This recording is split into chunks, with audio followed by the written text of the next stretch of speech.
Olá pessoal, tudo bem? Que Deus abençoe a todos e que a graça do nosso Deus possa repousar sobre todos nós. Bem, meus irmãos, nós estamos aqui para gravarmos mais um vídeo e compartilhar com as pessoas aquilo que o Espírito Santo tem trazido ao nosso coração. Eu gostaria que você pudesse, mesmo você que muitas das vezes na sua correria, naquele afã de inquietação, vai para um lado, vem para o outro, faz uma coisa ali, faz outra lá, e muitas das vezes não dá um tempo para ouvir uma palavra, uma mensagem que muitas das vezes naquela mensagem está uma oportunidade da pessoa parar e refletir. Da pessoa parar e refletir. Como eu fiz isso, hoje tenho feito nos meus dias. Eu tenho parado, eu tenho desacelerado para me parar e refletir. Para mim poder observar o cenário em que eu estou vivendo, o cenário deste mundo comparado com a palavra de Deus, para que eu não venha ser pego desapercebido. Você veja que a Bíblia fala que Jesus estava na casa de Maria e de Marta, e Maria ficou lá aos pés de Jesus a ouvir os ensinamentos. Ela parou tudo que ela estava fazendo e ela ficou lá aos pés de Jesus. Enquanto que Marta, ela ficou lá fazendo as coisas, talvez até numa boa intenção, de querer agradar Jesus, de querer fazer com que ele tivesse uma boa recepção. E ela depois foi lá e falou: Senhor, o Senhor não te importa que eu fique a servir sozinha e Maria fique aí? Quer dizer, ela foi lá para tentar incentivar Jesus a repreender Maria, Se você estiver ouvindo um barulho aí no fundo, que a pessoa está cortando o ferro ali, o vizinho ali. Então ela foi lá no afã de querer fazer com que Jesus repreendesse Maria. Mas Jesus repreendeu foi ela. Jesus disse: Marta, Marta, andas preocupada com tantas coisas. Embora uma coisa te basta, Maria escolheu a melhor parte. Qual foi a melhor parte que Maria escolheu? De estar ali a buscar os ensinamentos de Jesus. Ela não ia passar o dia todo ali, a semana toda ali, o mês todo ali. Ela tirou aquele momento, para buscar a boa parte, para poder buscar em Jesus a oportunidade de um direcionamento, de um ensinamento. E é isso que eu estou aqui falando com vocês, meus irmãos. Muitas das vezes a pessoa fica no corre para lá, corre para cá, eu tenho que fazer isso, eu tenho que fazer aquilo outro, e ela acaba por cair, muitas das vezes, num esfriamento espiritual. Ela acaba por deixar se levar pelas preocupações, pelas ansiedades, pelas inquietações. Aí começa a vir aqueles pensamentos, muitas das vezes, de que não vai conseguir, muitas das vezes de que não vai dar certo isso, vai dar certo aquilo outro. E começa, muitas vezes, as pessoas perder sono, perder a vontade de comer. Muitas pessoas começam a ter problemas. E eu posso falar sobre isso por experiência própria, por experiência própria, porque eu tomo o cuidado, eu tenho procurado tomar o cuidado de eu vencer os imediatismos, de eu achar que as coisas têm que acontecer na hora que eu quero, eu achar que as coisas têm que acontecer da forma, muitas das vezes, na velocidade que eu quero. E com Deus não é assim. Por isso que lá em Eclesiastes, se é Eclesiastes, se é Provérbio, não estou lembrado, diz que há tempo para tudo debaixo do sol. Há tempo para tudo. E a grande realidade é essa. E eu gostaria de ler com vocês aqui, primeiramente, o que está escrito em Timóteo, 2 Timóteo, capítulo 3, 12, né? 2 Timóteo, capítulo 3, versículo 12. Tessalonicenses, cadê Timóteo?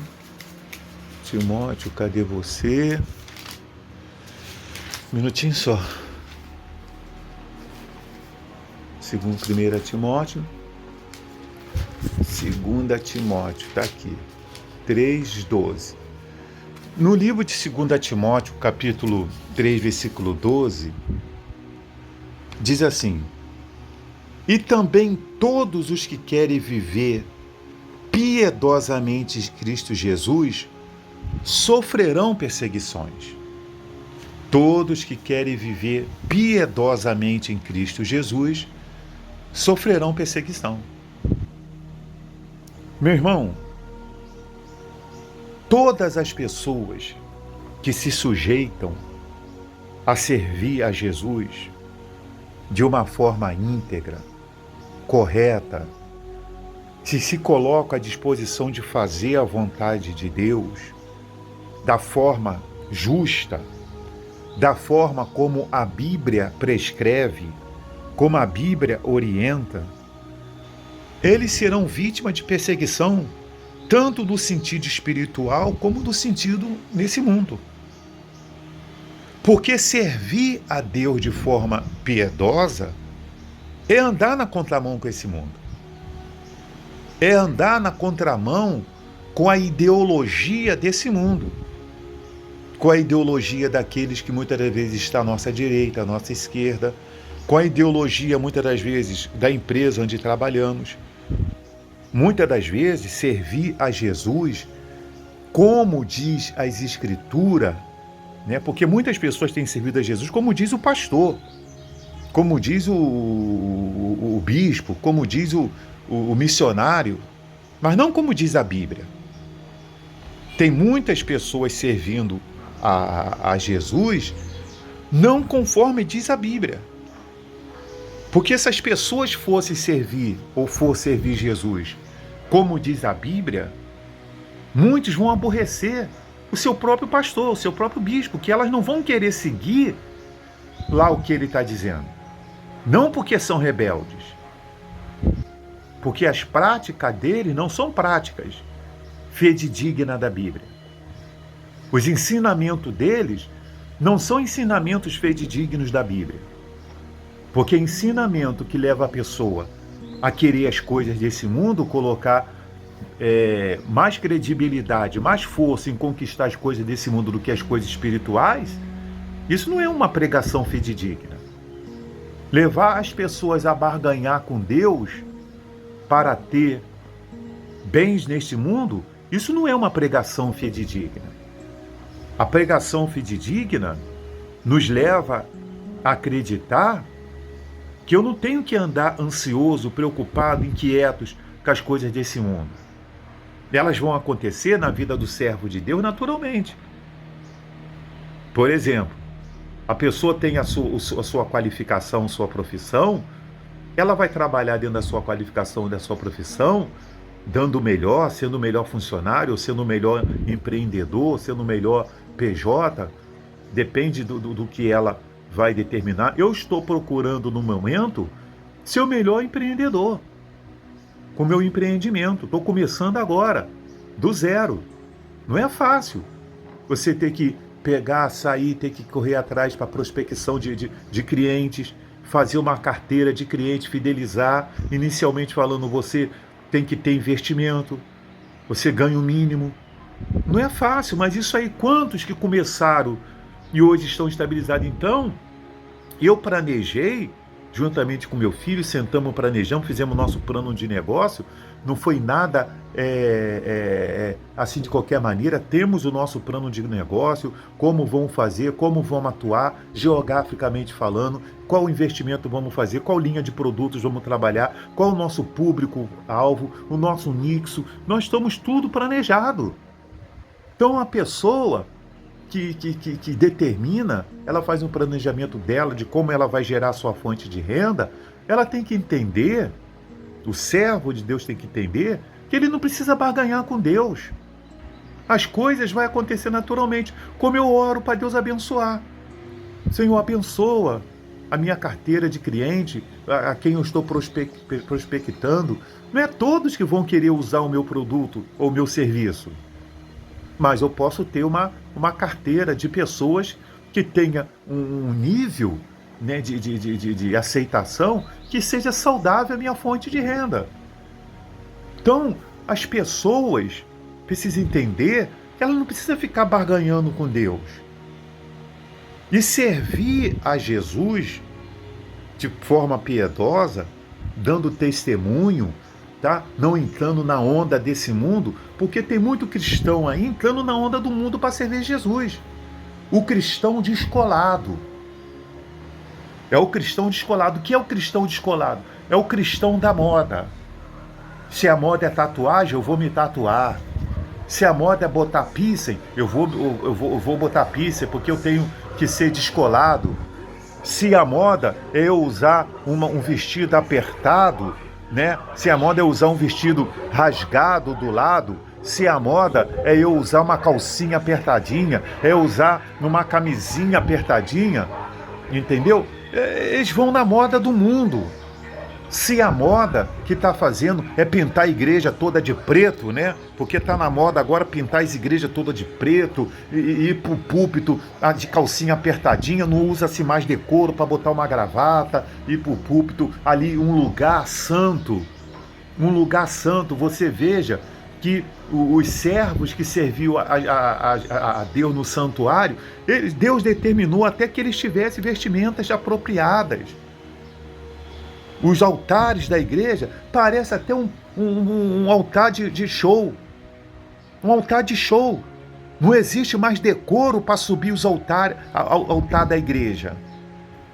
Mas tudo isso, Deus, como é onipotente, onisciente e onipresente, ele já sabia que ia acontecer isso. E ele já deixou escrito na Bíblia.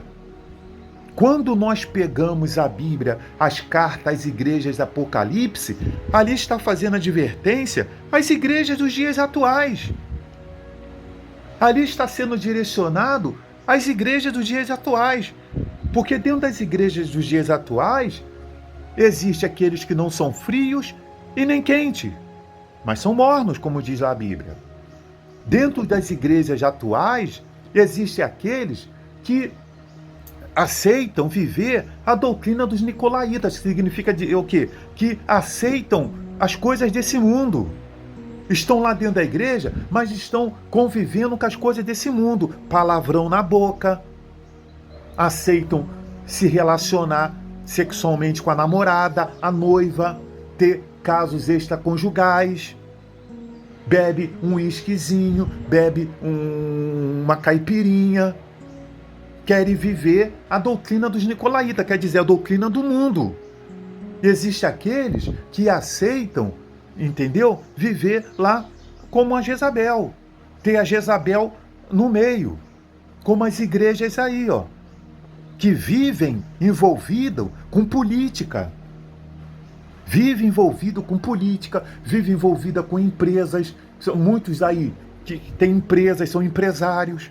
São mais empresários do que homens de Deus. São mais empresários do que homens de Deus. Por isso que querem que as coisas aconteçam na força do braço, e não na força da oração, na força do jejum, na força da comunhão com Deus, na força do relacionamento com Deus de madrugada, e levar o povo a orar de madrugada, fazer de campanha no monte, fazer campanha de ir para uma praia, orar, coisas que acontecia. E coisas que eu gosto de fazer. E eu vou fazer, vocês verão. Entendeu? brevemente vocês vão ver o lugar onde eu vou estar gravando meus vídeos. Eu não estou indo na montanha esses dias, porque teve um período que eu fiquei na roça, fiquei trabalhando com capina, e me atingiu umas dores no quadril e na coluna, que por vigilância eu estou me reforçando, estou fazendo fortalecimento, estou fazendo alguns exercícios, as dores já melhorou bastante, as dores já saiu bastante, graças a Deus já estou bem melhor. Aí sim eu vou poder ir para o monte. Nós temos que ser vigilantes. Mas as igrejas de hoje em dia estão nessa situação, os servos de Deus estão nessa situação que eu falei para você e que você deve observar. Entende? Por isso que nós encontramos uma igreja vulnerável, uma igreja fraca. Porque, meus irmãos, preste atenção no que eu vou dizer para vocês. O ministério da iniquidade já está nesse mundo. Quem é o ministério da iniquidade? O ministério que vai preparar, ou que está preparando o caminho para a ascensão do anticristo. O caminho do anticristo já está em ascensão. Fica aí uma porção aí de pastores envolvido nessas coisas de política, pastor brigando, deputado brigando com pastor, outro pastor deputado. Sabe por quê? Porque são pessoas que são do mundo espiritual e foi pro carnal. Por isso que as atitudes deles são carnal. Aí fica com esses títulos de pastor aí, só de fantoche.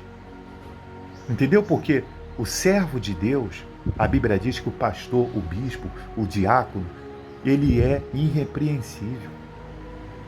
Ele anda de forma conveniente. Fica esses camaradas aí infamando o caminho do Senhor. Quer dizer, má fama no caminho do Senhor. Mas o mais triste disso tudo é o que Pedro fala lá em 2 Pedro. Muitos seguirão essas pessoas, esses falsos mestres. Muitos seguirão suas palavras fictícias. Muitos seguirão, porque as pessoas querem o brilho.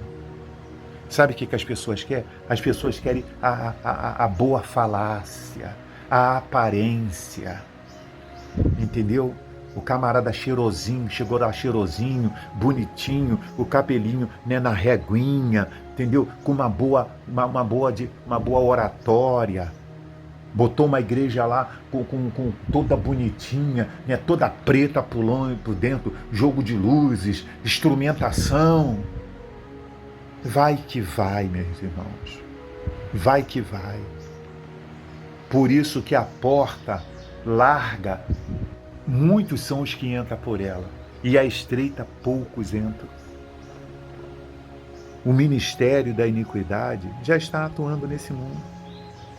Nada me surpreende. Eu fico aqui na minha, sabe, observando essa briga de STF, Bolsonaro, Lula, direita, esquerda, agora centrão, entendeu? O meu candidato a presidente é esse, o meu candidato a presidente é aquele, eu estou indicando o fulano para ser ministro. Meus irmãos, não adianta as pessoas querer brigar pelo que já está determinado na Bíblia. São esses que futuramente vão reinar nesse mundo. Quando Deus tirar a igreja dele daqui, a igreja dele querida aqui, e se manifestar o anticristo, são esses aí que vão dominar. Não adianta fugir, não. Você quer resolver o seu problema disso aí? Deixa a sua alma preparada para a eternidade. Deixa a sua vida preparada para o arrebatamento da igreja. Porque vai acontecer. Nisso não me surpreende. Nada do que está acontecendo me surpreende. Mas o que eu busco em Deus é confiar de todo o meu coração nele. É confiar de todo o meu coração nele. É estar com a minha fé firme nele. Combatendo o bom combate. Guardando minha fé. Até que eu complete minha carreira.